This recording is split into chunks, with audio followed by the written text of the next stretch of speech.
पहली बात। तो भगवान का अवतार गीता में भी यदा यदा ही धर्मस्य ग्लानिर्भवति भारत परित्राणाय साधूनां विनाशाय च दुष्कृताम्, सब जानते हैं। जब जब हो धर्म की हानि बाढ़ है असुर सब लोग जानते हैं। तो जो जानते हैं उसको कहने की कोई जरूरत नहीं है। भगवान से विद्वानों ने पूछा कि प्रभु आपका अवतार क्यों होता, आपने बताया है। भगवान ने कहा हमने तो बता दिया, अब आप सत्य ही बोलते हैं। राम सत्य संकल्प, भगवान सत्यवाक। कि अच्छा ये बताइए कि जब संसार की सृष्टि करनी होती है तो आपको किसकी सहायता अपेक्षित होती है? किसी की सहायता लेते हैं क्या? कह नहीं। कैसे कैसे सृष्टि करते? क्या संकल्प से। एको हम बहुश्याम प्रजाये, ये उपनिषद का सिद्धांत है। मैं अकेला हूं, अनेक रूप में हो जाऊं और मैं अनेक रूप में सृष्टि हो जाती है। और कहीं जब संहार करना होता है तब किससे लाठी भाला फरसा लेते हैं? कहे वहां भी संकल्प है। कि जब संकल्प से आप संहार करते हैं, अनंत ब्रह्मांड का संहार कर देते हैं, अनंत ब्रह्मांड की सृष्टि कर देते हैं, तो रावण कुंभकर्ण और कंस को मारने के लिए आपको अवतार लेने की क्या जरूरत है? संकल्प करो, फट से नष्ट हो जाएंगे। तो भगवान से पूछे क्यों उतार लेते हैं आप? धर्म की रक्षा नहीं हो सकती? तो भगवान ने कहा कि हाँ कहे तो फिर झूठ बोलते हो भक्तों से, हम लोगों से कि अवतार इसलिए लेते हैं तो ऐसे हो सकता है। तो भगवान ने कहा कि आप लोग बताओ, भाई विद्वान है आप लोग, अब आपसे हम बात करके जीत तो सकते नहीं हैं। तो भगवान भक्तों ने कहा कि नहीं, आपने बताया है, आपने बताया है। कहे कहाँ बताया? कहे विनाशाय च दुष्कृताम च शब्द का उच्चारण आपने किया है। कहे च शब्द का? कहे हाँ, चकारो नुक्त समुच्चयार्थ कहा। चकार जो बात नहीं कही गई है, छिपा दी गई है, उसको प्रस्तुत करता। आप क्यों अवतार लेते हैं? आप भक्तानुरंजन के लिए अवतार लेते हैं। आप कौशल्या जी को, यशोदा जी को पुत्र सुख वैकुंठ में रह करके नहीं दे सकते हैं, गोलोक में रहकर नहीं दे सकते हैं। साकेत लोग चितनो संकल्प विकल्प करें, आपको पुत्र तो बनना ही पड़ेगा, तब ना आपको ऊपर उछालेगी मां। तो पुत्र सुख देने के लिए अर्थात भक्तानुरंजन के लिए आपका अवतार होता है। भक्तानुरंजन के लिए अवतार हुआ तो आस्ताइयों का वध सुधा हो जाएगा, जो अवतार लिए ही हैं। धर्म की रक्षा भी हो जाएगी। मुख्य कारण भक्तानुरंजनार्थ। भगवान का अवतार श्री कृष्ण अवतार, वसुदेव देवकी जी का जो है विवाह हुआ, आप सब जानते हैं। कंस को बताया गया है कि अस्यास्त्वाम अष्टमो गर्भो हंतायाम वहसे बुध। इसका 8वां जो गर्भ है ना, तुझे मारेगा जिसको तू ले जा रहा है। अब कंस ने क्या किया कि बस वसुदेव देव की बंदी बना लिया। 7वें संकर्षण आते हैं। अब भगवान ने सोचा तो शेषनाग है, ये तो युद्ध शुरू कर देंगे, ये तो शान करना जानते नहीं है। तो योग इनको खींच के पहुंचा दो, पैदा ही न हो। यहाँ पैदा नहीं होंगे तो लड़ेंगे क्या? पहुंचा दिया रोहिणी के गर्भ में। 8वें में जब भगवान को आना हुआ तो कंस को पता चला कि 7वां तो गर्भ ही चला गया, पता नहीं कहाँ। राक्षसों ने कहा कि महाराज आपके वीरता और पौरुष को सुन करके अब गर्भ के बच्चे भी भगने लगे हैं, जो गर्भ में है ना वो भी पलायन कर रहे हैं। अब 8वें में भगवान को आना है। कंस ने कहा कि हम बच्चा पैदा होने ही नहीं देंगे, लीजिए। और नसबंदी प्रक्रिया नहीं थी। अपने जेल में 2 स्तंभ गड़वाया 20-20 हाथ की दूरी पर, हथकड़ी बेड़ी लगा करके, एक में वसुदेव जी को बांध दिया, एक में देवकी जी को। एक दूसरे को स्पर्श नहीं कर सकते हैं। कंस ने कहा जब स्पर्श ही नहीं कर सकते हो तो गर्भाधान कैसे होगा, कैसे पुत्र होगा? भगवान ने कहा मूर्ख, तू डाल डाल में पात पात, तू जानता है कि परमात्मा भी रजवीर के सम्मिश्रण से पैदा होता है। तू ये बुद्धि रख रखा है कि परमात्मा भी रजवीर से, अगर परमात्मा भी रजवीर के संपर्क से पैदा होगा तो एक साधारण मानव में और परमात्मा में अंतर क्या रह जाएगा भाई? भगवान ने कहा कि मैं तो प्रकट होऊंगा। वसुदेव जी के से कहते हैं समाहितम सूरसुतेन देवी, समाहितम सूरसुतेन देवी, भागवत के श्लोक के अंश पर समाहितम पर श्रीधर स्वामी पाद लिखते हैं। भागवत पर श्रीधर टीका सबसे प्रामाणिक। कहते हैं वैधि दीक्षा अर्पितम। भगवान ने वसुदेव जी से कहा कि अपने मन में चिंतन करो कि मैं तुम्हारे मन में आ रहा हूं। उन्होंने चिंतन किया कि आप हमारे मन में आ रहे हो। भगवान मन में आ गए। कहे अब आप ये चिंतन कीजिए कि मैं देवकी के मन में जा रहा हूं। वसुदेव जी ने चिंतन किया, देवकी के मन में जा रहे हैं। कहे देवकी के मन में पहुंच गए, आप तो पेट में पहुंचने में क्या है, अरे हृदय में यहाँ पहुंच गए, इसके नीचे तो उधर ही है। हृदयम जाम दग्नि, तो उसके बाद मध्यम पाद खरद मध्य, तो नाभि के ऊपर सब उधर ही है पेट।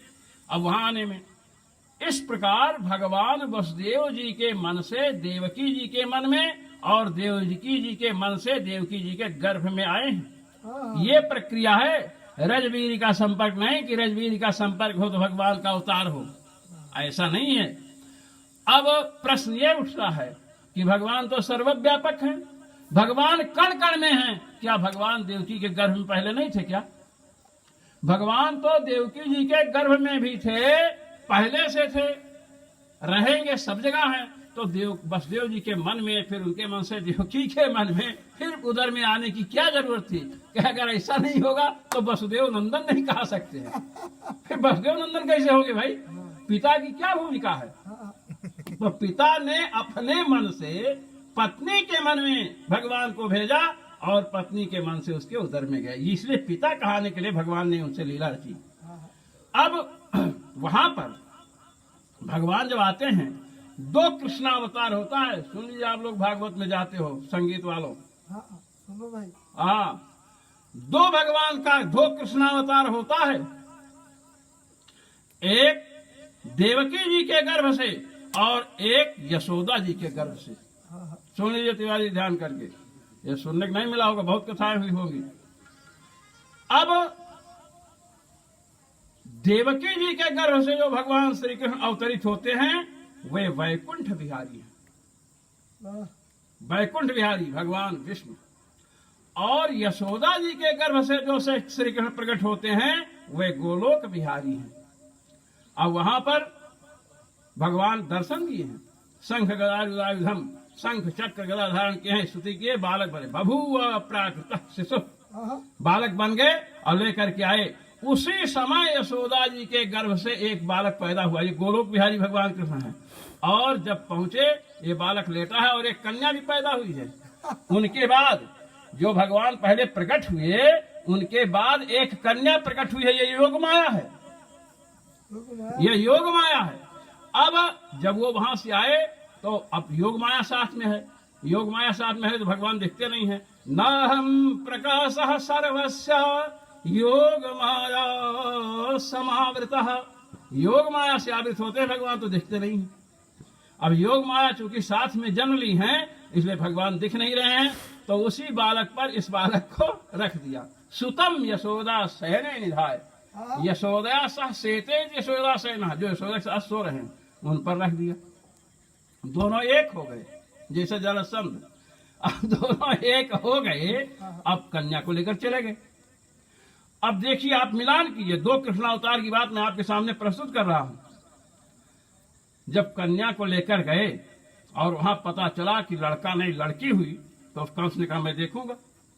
देखा तो लोग, देवकी जी ने कहा तो भैया कन्या है, तो बालक के हाथ से कहे क्या पता कन्या ही बालक बन जाए, इसका क्या ठिकाना। तो उसने पैर पकड़ करके और पटक करके मारना चाहा। अब ये तो भगवती है, ये तो साक्षात दुर्गा है, अब ये क्यों सहन करे कि कंस पैर पटक कर मारना चाहे। बड़ा क्रोध आया तो एक पाद प्रहार सिर पर किया, पैर से मारा, मुंह के बल गिरा, उसके 64 दांत टूट गए। अब कहिए 64 कैसे? अरे 32 उसके, और जिसके ऊपर गिरा उसका भी तो 32 टूटा। इस प्रकार भविष्य महापुराण में चर्चा आई, कंसासुरस्योत्तमांगे हत्वा पादम गता दिवम, कंसासुर के उत्तम अंग सिर पर पाद प्रहार करके भगवती आकाश में गई। अब आकाश में गई तो उनका स्वरूप क्या है? कहते हैं कि भगवती का स्वरूप क्या है? कहते हैं कि सायुधाष्ट महाभुजा, अदृश्यतानुजा विष्णु सायुधाष्ट महाभुजा। देखिए, अदृश्य दिखाई पड़ी, अब कौन दिखाई दे रही? देखिए, अनुजा विष्णु, भगवान की बहन दिखाई पड़ी। अनुज होता ना, अनुज और अग्रज, तो अनुज कहते हैं बाद में पैदा होने वाले को। ये भगवान की छोटी बहन दिखाई पड़ी, और कैसी है? 8 भुजा वाली है, साक्षात दुर्गा जी है। ये कैसे बहन हुई भाई?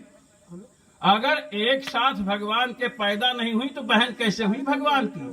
तो मैंने पहले कहा कि गोलोक बिहारी यशोदा जी के गर्भ से हुए हैं और ये कन्या भी हुई है। पहले वो हुए हैं और बाद में कन्या हुई है।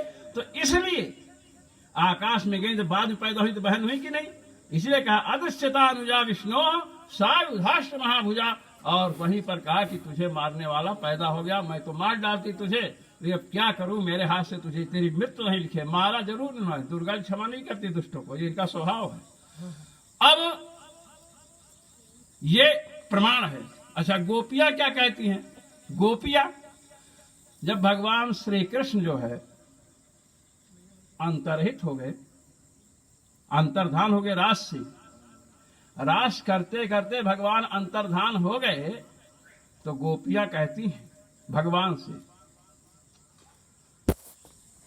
जयति तेधिकं जन्मना ब्रजः श्रयत इंदिरा सस्वदत्रहि। ये गोपियों का कथन है। जयति तेधिकम जन्मना ब्रज, आपने ब्रज में जन्म लिया, मथुरा फथुरा में नहीं। लोग समझते हैं कि सब झूठी बात है, हम लोग न जानती हैं, हम आपकी प्रियतमाएं हैं, आपका एक एक रहस्य, एक एक पुर्जा सब मुझको पता है। आप कितने बड़े सत्यवादी हो। ये साधु महात्मा क्या समझें, हम तो आपके पास खेली है, खाई है, मारी है, पीटी है, भगी भगी है, इधर उधर बड़ी लीलाएं की है कि मैं जानती हूँ। ये तो बाबा लोग क्या जाने। कहते हैं ब्रज धन्य है, मथुरा से बाहर ब्रज क्षेत्र। तो आपने किसना कहाँ उतार लिया? आपने ब्रज में उतार लिया। कहे ये ब्रज के सर्वोत्कृष्ट है, वैकुंठाद उत्कृष्ट ब्रज, वैकुंठ से भी उत्कृष्ट है। कि कैसे? श्रयत इंदिरा, इंदिरा श्रयते, इंदिरा इंदिम ऐश्वर्यम राति ददाति इति इंदिरा। इंदिरा माने लक्ष्मी, ऐश्वर्य देने वाली। इंदिरा गांधी मत समझ लेना भाई, कांग्रेस के हो तो। हाँ, तो लक्ष्मी जी यहाँ आश्रय ले रखी है ब्रज का।